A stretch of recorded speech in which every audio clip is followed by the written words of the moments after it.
It's the first day of running the $10 million farm. Last video, we built this entire farm out, basically a huge time lapse of building this thing out. This is probably one of my favorite farm builds we've ever done. Now in this video, we have about $2.3 million and we're gonna start buying all the equipment we need. First things first though, we need to buy a couple sprayers. And I'm saying a couple. We just don't need one, we need at least 2 sprayers because we've got a lot of fields to spray, and then wide drop nitrogen also on the corn. So we gotta knock that out, and then the rest is getting prepared for harvest. We basically bought this farm in the middle of August when the crop's like growing. So we gotta get to it. I'm gonna hop on the computer and walk up the side of the wall in the house for a second, and we're gonna purchase 2 Hagie sprayers. Hagie's the way to go in my opinion. I don't want a John Deere, I don't want a Case, I want something with a front boom. There's a couple other manufacturers, but I'm going with Hagie. Now there's a couple for sale on Tractor House here, and yeah, they're good, but we could honestly buy like an older one. Like even if we go to Illinois, there's a nice sprayer here, 205K. It's probably high houred, but honestly, wouldn't it be bad? So we just gotta find something. I'd like to get 2 Hagies because we got a lot of acres to knock out. Okay guys, here's what we're thinking of getting. The price is 222K. These are used, but this is John Deere's new used program. We'll literally have a piece of equipment, used piece of equipment on a 3D platform where you can kind of view it in person. Okay guys, we made a purchase. As you can see, we have $1.855 million, and we purchased 2 sprayers, 2 used sprayers. They have about 4,000 hours across them. Engine was rebuilt on one of them, but they're actually getting shipped into the local dealership. We're gonna go pick them up. Nate's already beat me there because he was already in town. I'm about to go in the ditch, so he'll really beat me there. We actually bought a spray trailer too. So if you check out this spray trailer here, Nate had this old Kenworth, 1974 Kenworth, and this thing is restored, and we're using it as a pickup truck. It's gonna be our spray tender truck. And then we have a flatbed spray trailer. This is gonna work super good. By the end of this episode though, we will have like most of our equipment, a good majority of our equipment here. It's just, we just got to town, we got to build our farm, and we got to buy the stuff that's most important first. Now this John Deere dealership isn't really like that stocked with stuff. There's this virus that's been going around that starts with a C, and equipment manufacturers just can't keep up with how much demand there is for new equipment. So there's not that much on the lot right now. We're at John Deere AgriPro, which this is where these sprayers got shipped into. So they're over here actually. Those are brand new sprayers over there, but the ones we bought are right here. Pretty much identical, besides one has a new engine, the other doesn't. But basically this cost us, what would the math be, like 450K for 2? That's not bad. They are high houred though. And Nate is here. He's gonna drive one home with me and I'm gonna drive the other, and we gotta get spraying like ASAP.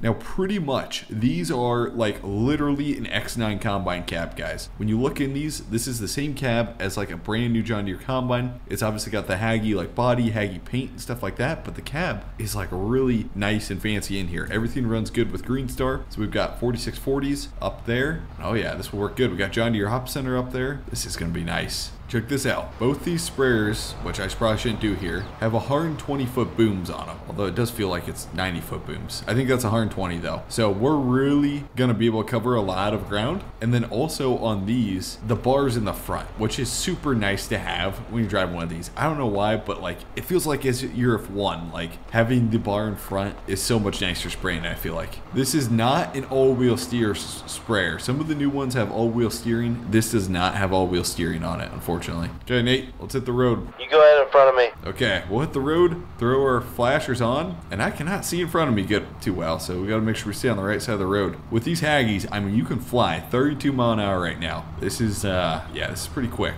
Now, Nate ended up taking an opposite way and literally beat me to the farm. I don't know, this guy, he took a back road that crosses like a really sketchy bridge along the river. Oh, wrong entrance. Along the river, and he beat me back to the farm. Look at him. He's already inside, probably eating all my snacks inside. Gosh darn it. Okay, I'm gonna pull out the iPad real quick and show you guys what we got going on now. So here's what we got for crops. 49, a lot of corn. 48, 49, 51, 63, 65, even though like literally half of 65 is our farm now. That's going to corn. 64, and 62 is beans. We really don't have that many beans. We may still buy another farm here if one of these comes for sale, because we may have some cash left over, but we'll see. So we got to really get spraying the corn. The beans don't need post sprayed yet, but we got to get spraying the corn and applying nitrogen. check this out, guys. There is no nitrogen at all on these fields at all. So we could, it's bad. It's terrible. We gotta get some nitrogen out there. Okay, so the game plan right now, Nate's loading up with herbicide. He's gonna spray the post pass on corn. Are you kidding me? He took my sprayer. Are you kidding me? Gosh darn it. But anyways, while he's spraying post on corn, I'm gonna wide drop 32% on corn because we have no nitrogen. Now, theoretically, we don't have wide drops on the booms, but it's farm sim, guys. Use your imagination. It'll be fine. We can spray it over top without burning the corn. We'll be good. So I'm gonna pull up. We have this thing loaded with 32% herbicide, this tank, and it's ready to go. Okay, we've got the sprayer full of 1,400 gallon of 32%. The first field we're gonna start spraying is the home farm. Field 65, just the stuff around the home. That way, if we got a refill, we can just run right here and refill. Should work pretty good. So, 2 sprayers going. We should be able to knock out a lot of acres here, guys. Turn the flashers on and we're gonna get rolling and not tip into the ditch. Dude, I love these Hagies. My neighbor in real life has one of these, and I guess I've rode one during fungicide, but these things are, I like them so much better than a rear boom sprayer. Like, they gotta be so much easier to spray with. Okay, we're gonna pull in here,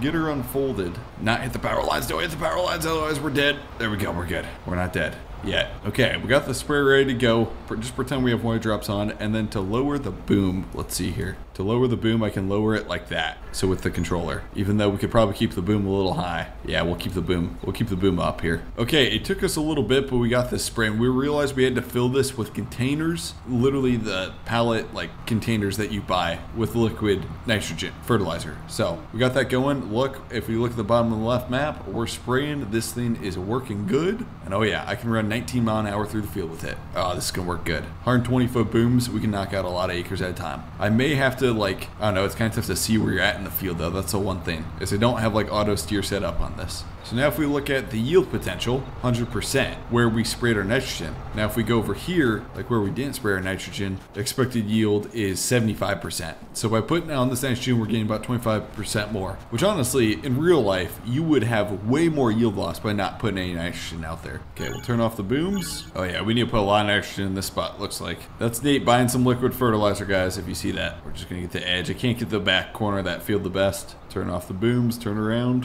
and there we go. We are running. That mini map down there's pretty nice. Oh yeah, we can run about 19 mile an hour across the field. This is gonna work good, especially when we put on fungicide too. I mean, you can knock out a lot of acres with a 120-foot boom, run at 19 mile an hour. Like, this is perfect. Although I am using a lot of 32% right now, actually. Like, we only have 45% capacity left. Hey, how's it going over there spraying, man? Haven't started yet. What's happening? Had to get the spray trailer refitted. Okay, it's a good thing we bought 2 sprayers, man. We got a lot of acres to knock out. Oh yeah. Right there. We'll back up and make our turn, guys. Try not to smoke any power lines. I'm actually gonna hop right across the railroad tracks. Don't tell the railroad this, but we're gonna hit this little patch here. Just got this tiny little patch that we need to spray. And we're basically out. We've got 56 gallons left, so I'm gonna fold her up and then we're gonna run home, which home's literally right there. And we're gonna refill the sprayer and keep on going because we got like 30 more acres left in that field yet. So I didn't realize it, but Nate's actually got the 32% on the semi-trailer. So semi-trailer was right over here. We didn't even have to run home.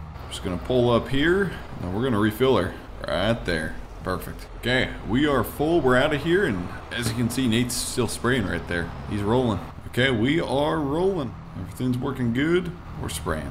Okay, we are done. I'm folding up the booms and we're heading to the next field. So if we look here, 65, 64 is done. I think Nate's working on 49, and then we got to get 48 done yet. Up in here, and heck, I'm just gonna go with Nate and we'll help him on 48 here. We'll roll as 2. We'll just follow him through the field. Okay, we're starting one of our biggest fields, field 48. This is a giant field. This is gonna take us, it's gonna take us a while. Hagies are super nice because you can pull in, then you can just whip around and keep going. You don't have to like turn around or back in anywhere. Gosh, it's like, I like these things a lot. Okay guys, moment of truth. We bought a tractor on auction time here, and Nate's just pulling up with this thing. Check this thing out. It's a 2010 8345R right now. And Currently, the duals are yet to be transported with it. I didn't tell Nate this, but we're probably overweight. We're for sure overweight on this truck. I mean, I'm surprised he didn't get a ticket going on the road. But 8345R, so this is a 2010. This is a very kind of rare tractor. I think it's one of the best looking tractors out there. Once we put duals, front weights on it,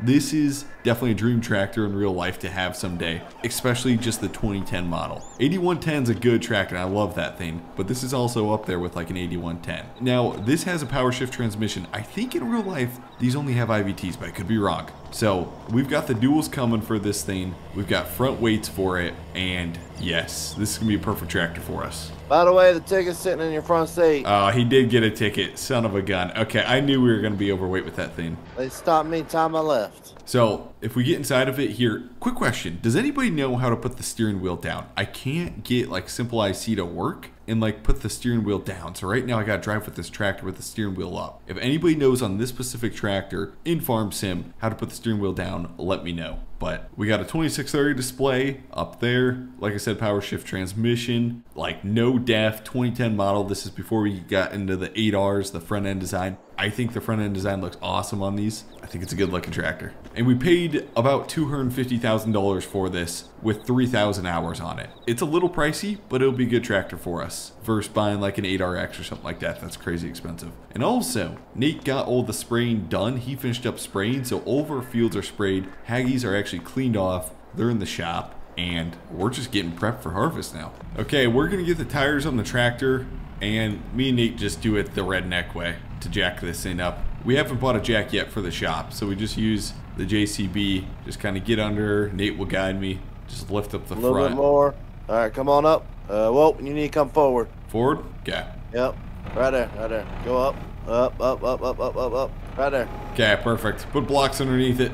There you go. Okay, Nate's gonna sit her down. Check this out, guys. We got all the weights on, all the tires. This is gonna be a good tractor. This is gonna be probably my favorite tractor that we run in this series. So we got front duals on it, R38 tires on it, R50s in the rear. We got full weights on outer, full weights on inner. We don't have any true inside weights. Those were a little tough to get in, but she's weighed down pretty good. And we got full weights on the front. We did have a 3-point put on. Actually, we switched out the 3-point on this thing. And I was going to put a beacon up front, but decided against it. So this is definitely going to be a grain cart tractor, probably planting tractor, maybe side dressing. We'll see. Oh yeah. Got the flashers on. Don't go in the ditch. Oh yeah. This should work super good for us. Suspension, front IVT suspension works awesome. This will be a good tractor. Okay, so we only have about $1.3 million, and we got to buy combines, probably another semi. Nate, what are you thinking? Do we have 1 grain cart, 2 grain carts, 2 combines? What are you thinking? 1 grain cart, 2 combines, and 2 semi-truck trailers.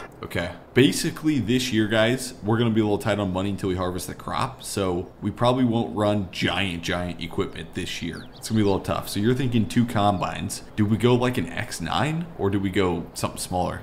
Just a S780 or something? Why are we even going John Deere? I want to go Case personally. Okay, guys, we're headed to the dealership. Now, this is a John Deere dealer, but they actually have some red equipment that we're actually kind of interested on the combine side. Nate already beat me here, but we got to get a lot bought with, and we only have $1.3 million. And that seems like a lot of money, but when you start spending it on giant equipment, it's really not that much money. So we got to figure out how to best budget this money. I think we're going to have a really good crop year. We're going to bring in a lot of revenue. We're going to have a pretty profitable year. So maybe after we can upgrade some equipment, but right now this is the local dealership. Now check this out, a couple 8RXs outside, 9RX, some Haggies. We already bought 2 Hagie sprayers, of course, and then they have an 8RX over here. Like I said, this is a combine, a 7088 that we're interested in. These came from all the same farmer they have on here, and they have 1,500 separator hours on them. They're very reasonably priced, and so we're kind of looking at those. Here's an S760. This is also used. Of course, they got the standard Farm Sim license plate on there. S770, another S760, and a 7088. The case is a lot cheaper combine, and they're a good combine, so we're thinking about going with those. They've got a couple planters, a lot of tillage equipment that we got to buy yet too. It looks like, of course, here. Nate's talking to the sales guy. He's trying to sweet talk us into a nice deal. And then we got, these are some of my favorite grain carts. A Kinsey 1050 grain cart. I don't know why. I love Kinsey grain carts. Some J&M grain carts, of course, too. An X9 1100 combine. I don't think we need an X9 yet.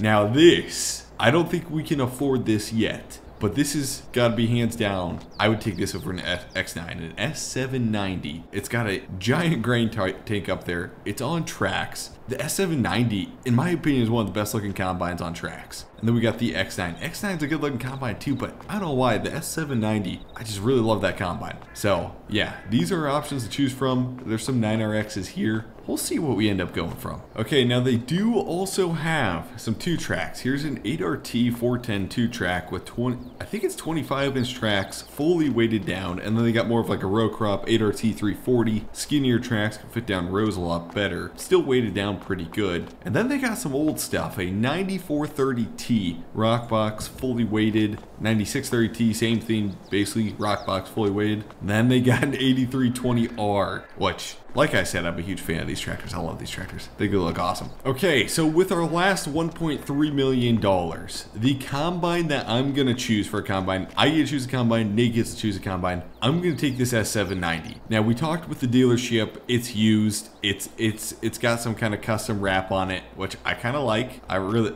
like. But we're going to purchase this combine, and the price we negotiate on it is $350,000 for it. It's got a good amount of hours on it. It's got 2,000 hours across it. It might be a little high price, but it should work for us. But it's going to be pushing it. For a package deal for $50K extra, we got a 16-row folding corn head on this thing. It's going to push it like crazy. I think it's going to work. We're going to see. If we get into some high-yielding corn, we're going to have to slow down, though. So, Nate purchased the second combine. Nate, what did you choose? I chose me a Case H 7088. And this comes with a, I think, 40 or 45 foot Draper head in the package deal. This was cheaper. This was about $250K for everything and 12-row corn head. So this should work pretty darn good. So that's about, what are we at? $600,000 right there, Nate, I think. Yep. And then we're also gonna purchase this 9630T. Now, this is gonna be our just big tillage tractor. These are cheap tractors. Nobody wants old 2-track tractors. So this has 5,000 hours on it. We bought it for 120 grand. And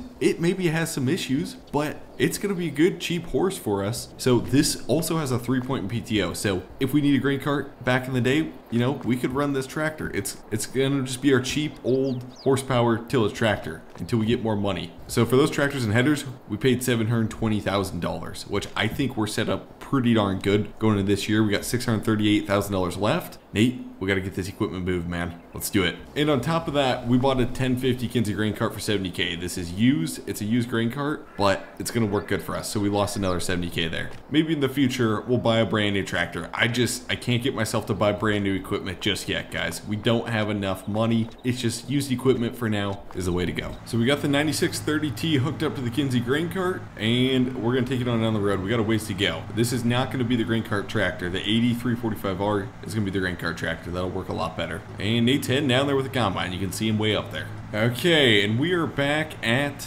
the farm. Now, I gotta figure out where we're gonna park this equipment. I'm just gonna put it outside, probably kind of right next to the DeKalb Pioneer seed bins, and then we'll switch out. We'll get the wheel tractor on the grain cart. Actually, I'll probably just detach this. The 9630T probably isn't gonna be used. I mean, we're gonna use it on some tillage, so I'm probably not gonna throw it in the shop. I'm just gonna throw it in cold storage for now here. There we go. We'll put that in cold storage. And then, like I said, this is my favorite tractor, 8345R. We're gonna put on the grain cart. This can be a perfect grain cart tractor. The only thing is I wish it had manual gears, guys. Like right in the bottom left, you can't manually run the gears. It's just like kind of automatic. And when you step on the throttle, it just goes. Back up, get her hooked up. There we go, she is hooked up. Now that looks awesome, guys. That looks awesome. That looks like an awesome setup right there, I love it. And we got this 790 with the folding corn head. Now with the folding corn head, I've realized it's tough seeing going down the road, like for traffic. I mean, it is kind of tough seeing, but then once you unfold the corn head, it's like, okay, yeah, I got a lot more visibility. But, oh, this is gonna be a beast of a combine for us. We were thinking about buying 3 combines, but with having this one, it's like,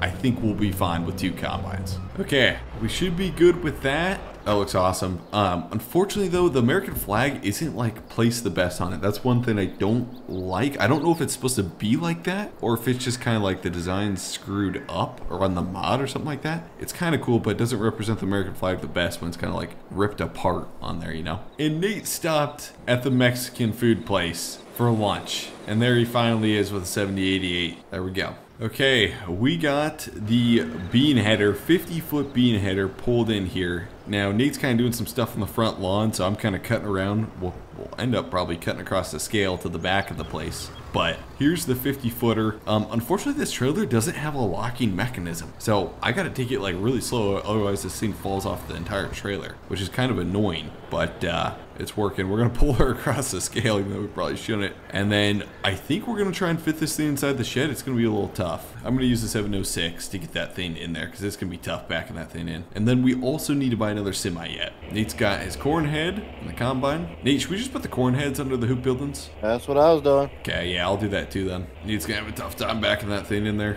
Nate, I got an idea. Nate. They say all a man needs is a steel chainsaw and a vision. Let's see what we can do here, boys. I got a way to make this way more efficient.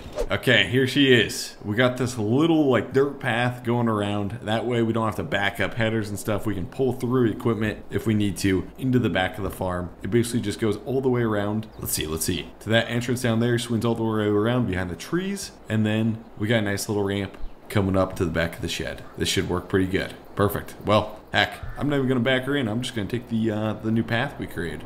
There we go. So basically comes down along here, basically around right along the edge of the field, and just swings in right along here.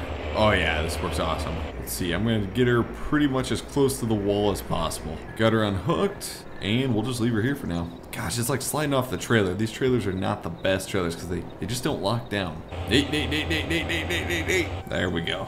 And we're getting everything parked inside, it looks like. Got both Haggies, got the grain cart, got the case combine inside. I'll park the 706 right here. Got the semi. We do need to get a couple more semis and grain trailers with the last of the money we have, actually. That's what we really need to do. Got the combine in here, got the 9630T in this cold storage shed. And yeah, we need to buy some more grain trailers for sure. Okay, so we should probably have like 3 semis, but for now we're gonna just run 2 semis, guys. We're gonna run 2 black Wilson trailers. So I'm gonna buy these. I don't know why, I really love black trailers. Okay, we've got all of our trailers. I'm gonna back these all in, guys. Honestly, there's a couple semi trucks that we had a couple series ago, like 2 years ago in real life, that were awesome trucks that I'm gonna try and get in here so we can at least have like 3 trucks. But for now, these are gonna be the trucks we run. They're 74s, but they're good old reliable trucks until you back into a shed. Oh, come on, Grant. These better fit. There we go, perfect. And we got the other truck, which is a sand dollar brown color. I think this color is gonna work pretty good too. We'll back her in. There we go. Awesome. We could probably get another truck, honestly. Another truck and trailer, but should be good for now. Perfect. Got the door shut across here. Should be good. We're down to $63,000 and we have a lot of money in our crop out there, guys, currently. So next video, honestly, may be kind of the start of harvest because we got to really get harvesting this crop. But anyways, guys, hopefully you enjoyed this video and we'll see you in the next one. Thanks for watching, guys.